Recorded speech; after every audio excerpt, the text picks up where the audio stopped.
Hi, Alex and Don here. We are ready for our first weekly recap from our new Alpha facility on Benton Street. And guys, this has been an amazing week. First night in this building was Monday night. We started off with a side mount series, and it's just been phenomenal. We're still cleaning up the loose ends, but we are fully functional and going, and I'm really excited. I think all the guys here are really excited. It's just been an amazing week. So let me start this off by reiterating a couple things I said on Monday. One, this is not a solo effort. This was the effort of the entire Alpha community. Everyone came in. Don was here every time we called. Liz was here every time we called. Jim Theobald built this place and did our remodel from ground up on a moment's notice, and he was amazing. Thank you, Jim. So many people doing and so much work to make this happen. My partner, Dan Hart, amazing partner, really drove this thing, kept the energy going.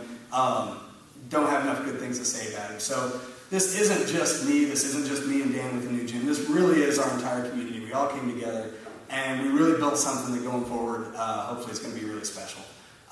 We want to really honor that legacy that my coach Mike Budnick left us when he was here, and we just want to drive forward and do him proud and really build something here that's an asset to the association. So moving forward, things are looking really bright, and guys, it was an amazing first week. Thank you everyone that was here. Thank you everyone that came in from different schools to support us.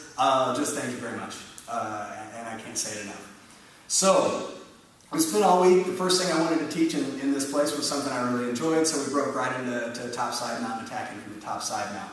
So let's work through one of our top side attacks. All of my top side attacks really take place first and foremost from a good position, where I'm really having my weight down, I'm taking this back arm and in whatever manner I choose, isolating it and driving my hips north towards his head. This is where I start to really endanger him.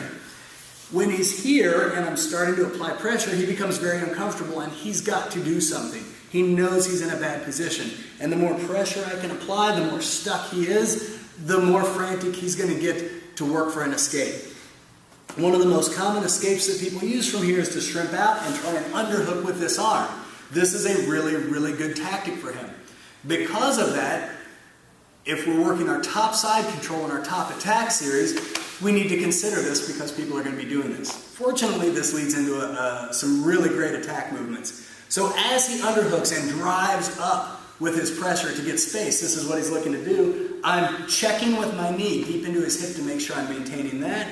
And I'm going to move to what I call a shallow side. My top hand's going to come around and I check the inside of this hip.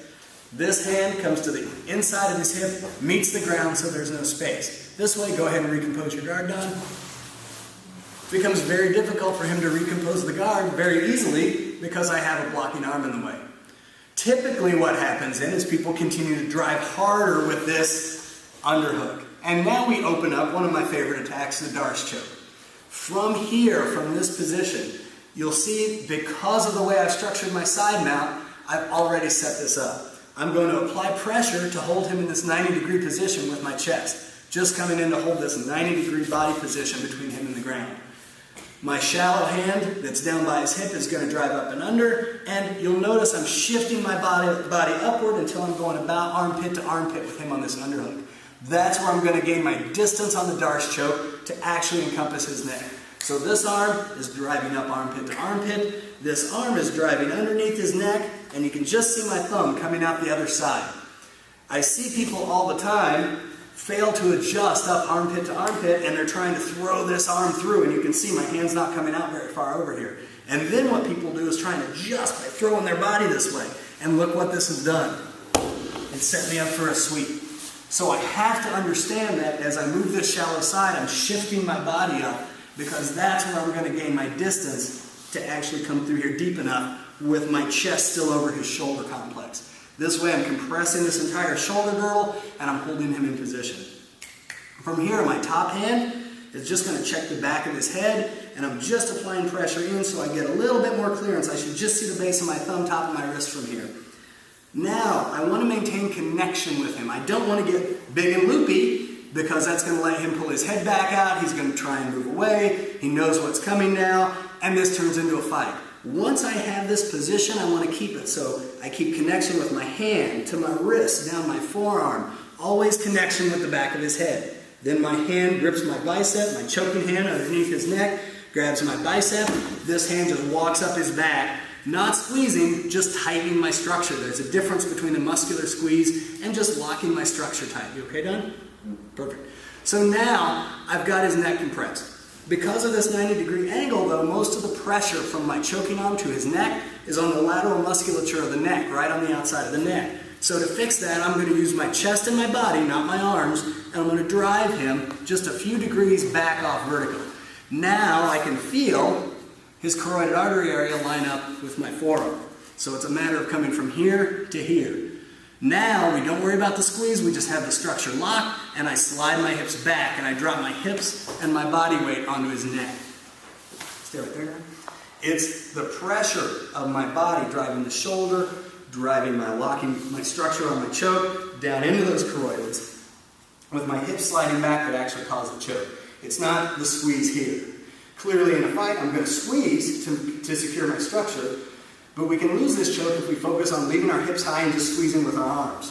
If I'm high, squeezing with my arms, I'm trying to pull him up to me, and I'm not using gravity, I'm not using physics as my friend. If I set him in position and then watch my hips, slide my hips away from him, I'm dropping all that body weight down onto the choke, and it becomes very effective.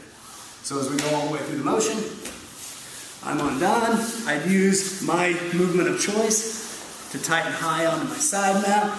Don's going to start his underhooking motion. I check shallow side. He continues to work harder, and as soon as I feel this, I'm sliding through into my Darce choke. So there's our sequence to the Darce choke from the top side now. One of my favorite chokes, almost always there just because of the way people escape the bottom side. Super effective. Lots of fun, and really pay attention to the details. It's in the details, not the squeeze. So, first week recap's done. First week's in the books. Great first week. Again, thank you everyone that came out to either help us get ready, came out to support us, or came out to train with us. We appreciate you all. We wouldn't be here without you. We really are here for you guys. So, we'll see you next week.